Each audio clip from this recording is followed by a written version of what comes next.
Hello everyone. The main objective of this video is to describe the structure of a prokaryotic cell.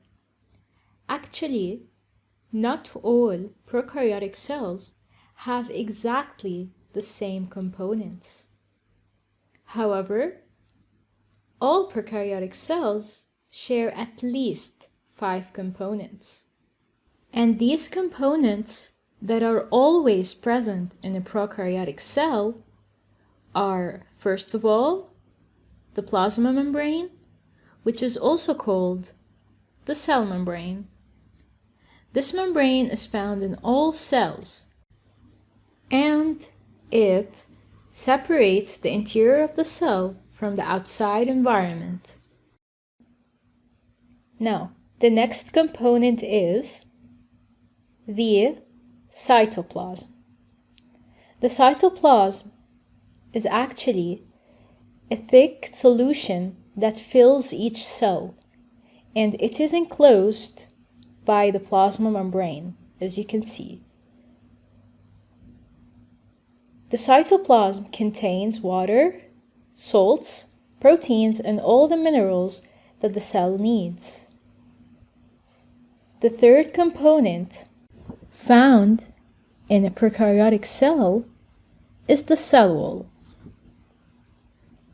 The cell wall is a structural layer that surrounds the plasma membrane, and in prokaryotic cells, the cell wall is usually strengthened with polysaccharide chains, which will provide the cell with structural support and protection. The fourth component found in all prokaryotic cells is the ribosomes. Ribosomes are usually needed for protein synthesis.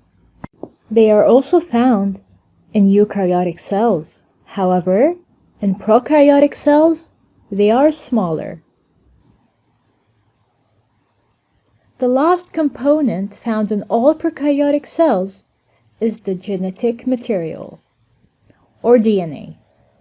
In the case of prokaryotic cells, the DNA takes a circular shape, so you can say it is a loop of DNA without ends. And this is the main difference between eukaryotic cells and prokaryotic cells. As we all know, eukaryotic cells' DNA is usually found in the nucleus, while the prokaryotic cell's DNA is usually found in the cytoplasm. So overall, these are the 5 components that are always present in a prokaryotic cell. However, some prokaryotes may contain other components. These components may be a flagellum, which is a protein fiber used for cell movement. So some prokaryotics have this flagellum, tail-like shape, coming out from the plasma membrane in order to allow the cell movement.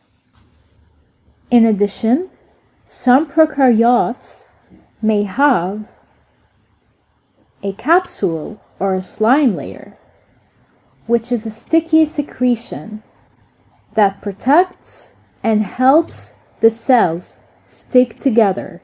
So some prokaryotic cells have a third layer around the cell wall, which is this slime layer that will provide the cell with protection and helps cells stick together as mentioned. Moreover, some prokaryotes may have a plasmid, which is a small circular DNA. Usually, it is not involved with cell metabolism or growth.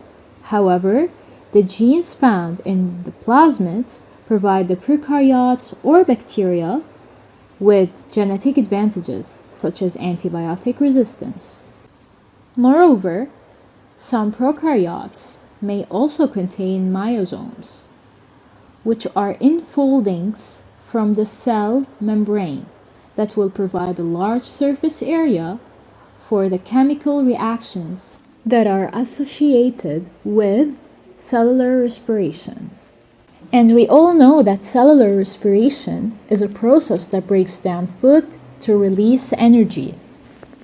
So myosomes will provide the surface area for respiration to take place. Finally, we have the pili that are short hair-like structures on the surface of the plasma membrane.